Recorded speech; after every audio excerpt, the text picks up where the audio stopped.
Now on Overnights, I believe in reason and common sense. Leith Van Onselen from Macro Business with a treasury of common sense. Common sense never goes out of style. And Mr. Van Onselen is on the line. Good morning, Leith. Yeah, g'day, Mike. How are you?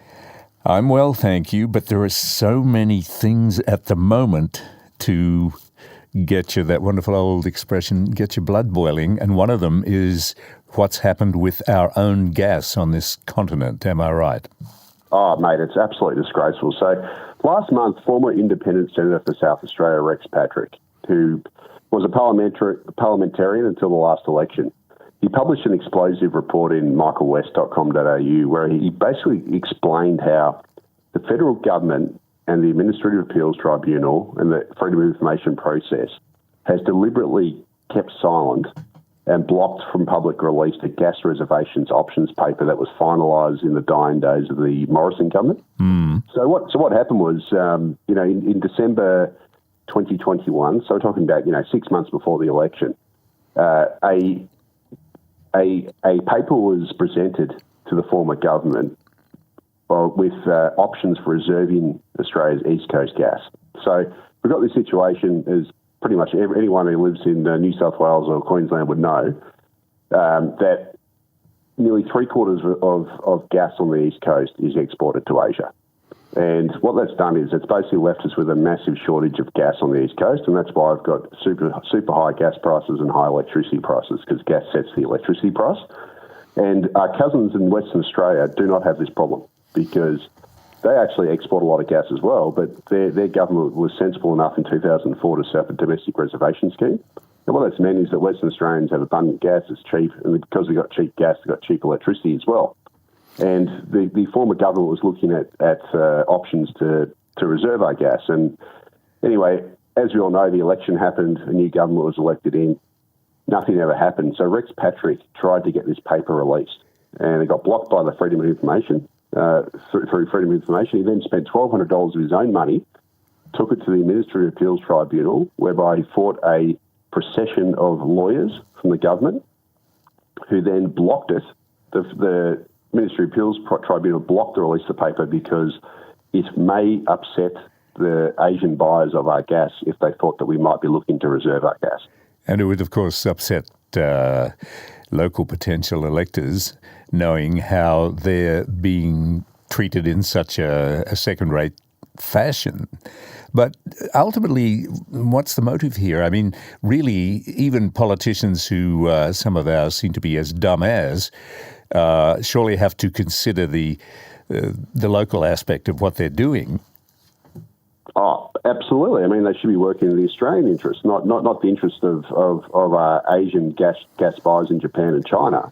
But I don't expect them to do the right thing. But it just seems to me that what they're doing is totally the dumb thing, even in their own career interests. Or am I missing something here? No, you are. And unfortunately, it's sort of traitorous behaviour because what's actually happening here, Mike, is we're selling our gas. Most of our gas goes to China and Japan, and they're actually getting so much of our gas that they're getting more gas than they need, and they're actually reselling it for export. Yeah. So we've been starved at home, and we're paying ridiculously high prices, and we've got the Australian energy market operator warning that we're going to have gas shortages and et cetera, et cetera. We're literally selling more than what they need, and it gets even worse. So the plot thickened this week where Rex Patrick wrote another explosive report whereby he did get a whole bunch of Freedom of Information requests. And it turns out that the bureaucrats within the Department of Industry, Science and Resources informed the government, so the former government and the current government, that Australia should not implement a domestic reservation policy on the most spurious resources. So they actually admitted that doing so would give us lower prices. Right. They admitted that it would provide more supply for local industry, et cetera, which is a tick in every box, you would have thought.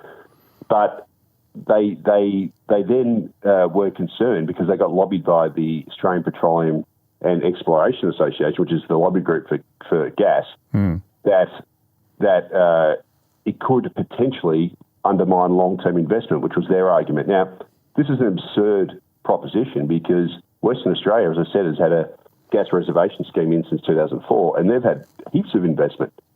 in LNG. We're also, every other gas exporting nation in the world. So the USA is the biggest gas exporter. We're tied for number 2 with Qatar. Qatar and the USA have gas reservations. They have massive, investment in gas. And the Department of Industry and Energy, also one of the reasons was that gas reservation acts as a tax on production and is paid as a subsidy to domestic users. Well, yeah, of course it is. It will provide us with cheaper gas and abundant gas. And given that it's our gas and we are effectively a Middle Eastern country equivalent in gas, why shouldn't we pay lower prices? So can you imagine a Saudi Arabian filling up their car paying $2 a litre? It doesn't happen.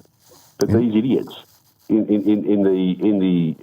our own department seem to think that it's wrong that Australians should have affordable energy, and they're more concerned about about the welfare of consumers in China than they are actual Australians. Yes, but that's ridiculous too. That comment from the minister about, the exact wording I'm not sure of, but essentially, did she not say we can't change things because otherwise the lights will go out or whatever will no longer be available to people in China? But they've already got more than they need because they're on selling it at a higher price. So that doesn't stack up anyhow. She said Australia must be a reliable, energy provider, and we must keep the lights on in Asia. Okay. So okay, Madeleine King, who's our current, resources minister. Yes. That's fine, but how about keeping the lights on in Australia? Because that is the situation we've got here. But they keep putting us we keep being put at the end of the queue, and really we're the people who should be at the head of the queue. That's right. Could you honestly imagine, Mike, a Middle Eastern country saying to their citizens, no, you've got to pay these obscenely high prices so that we can provide Americans and Australians with cheaper oil? No. It wouldn't happen. No, it wouldn't happen. But I still don't understand. I mean, the people who are making the decisions this way, what's in it for them? Do they think they're going to be more highly regarded by the people they think are their international peers? Is it as simple as that? Or, I don't know, what's in it for them to do this? Well, or are they looking at their post-politics, That's a good point, yes. Yeah. I don't want to say too much, but we can all read between the lines, can't we? Yes, indeed. I wouldn't agree with the Greens about much, but the idea that you can't, after you leave politics, you can't go into some kind of commercial field which was allied to your portfolio, I do agree with that. Yeah. Oh, 100%, 100%. And we also see it too often with politicians. They make spurious decisions, and then surprise, surprise, once they leave politics, they go to that area where they made the spurious decision. Yes, indeed. So, is there any chance of this changing? I mean, would it change if the opposition became the government? Well, it's hard to say. I mean, the coalition's been very quiet. I mean, they're obviously pumping out the whole nuclear proposal, which is a long-term solution, which I've actually come around a bit to it. I think it's not a bad idea long-term. But the thing is, we have an immediate crisis here with energy, and the easiest solution and the quickest, easiest, cheapest, and most efficient is literally to claw back some of those export contracts. Again, we are exporting more gas than these countries need. Is claw back some of that gas for our own use and reserve it for domestic use, and keep the price at a reasonable, regulated price. Well, I guess you've seen the ads on TV where it's raining on the solar panels, and the gas company in question says, we'll provide the gas for you. Don't agree with that in the most simple. Don't disagree with that in the most simple terms. But question is, how much are we going to pay, and why should we pay more than those countries that we're selling it to already? That's right. And just to put this into perspective, Americans pay between US $2 and $2.50 a gigajoule for that gas, which is about, $3.50 to $4 Australian. Yeah. On the East Coast in Australia, we pay minimum $12. And it sometimes, about 6 weeks ago or 8 weeks ago, it spiked to over $20. So the Yanks are paying $2. We could pay up to $20. In Australian dollars, they pay about $3.50 to $4. We pay $12 Australian up to $20 Australian, depending on the day. And so we are paying literally 3 times what Americans pay or more. Even though we've got heaps of this stuff. Yeah, well, America's the biggest gas exporter. We are equal tied for second with Qatar. Yeah. And yet they pay 1/3 at least of what Australians pay for gas. And that is because Americans have domestic reservation. And America's whole position on energy is we need to provide it for Americans first, and then we can export the rest. Well, Australia is we provide it for everyone else first for their benefit, and then we gouge ourselves. we get the leftovers at a vastly increased price. It is moronic. And it's even worse than that, Mike, because, the Teal's MP, Zoe Daniel, from Melbourne, has come out this week saying that we must end our reliance on gas. Gas in the residential sector is Australia's largest source of climate pollution in the built environment. It emits more than 2% of Australia's total greenhouse gas emissions, right? Yeah. Now, that's 2% of total, which is minuscule. But it gets worse than that because 82% of Australia's total gas, so we're talking West Coast and East Coast, is exported, right? So we 82%. 18% of it domestically, and it's even worse than that, Mike. Yeah. Households only use 2.6% of Australia's gas. And guess how much gas we used to freeze it to liquid so that we can then send it on a ship to China? We use 7.3% of our gas. So we use 7.3% of it just to convert it to liquid to then sell it to China and Japan. Yeah. And all our households use 2.6%. So we use about 3 times as much converted to liquid to then export it. So if Zoe Daniels so worried about the environment here, she should simply argue to reserve it, because if you reserved it, you won't have to do the wasteful and energy-intensive process of liquefaction, turn it to liquid. And that means that we could burn it here instead and burn it more cleanly than China burns it, because we wouldn't be wasting that gas converted to liquid.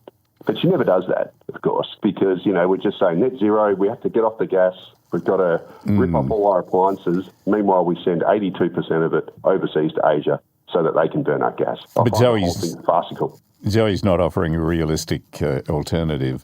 But then again, Leith, as a friend of mine says, anything's possible if you don't know what you're talking about.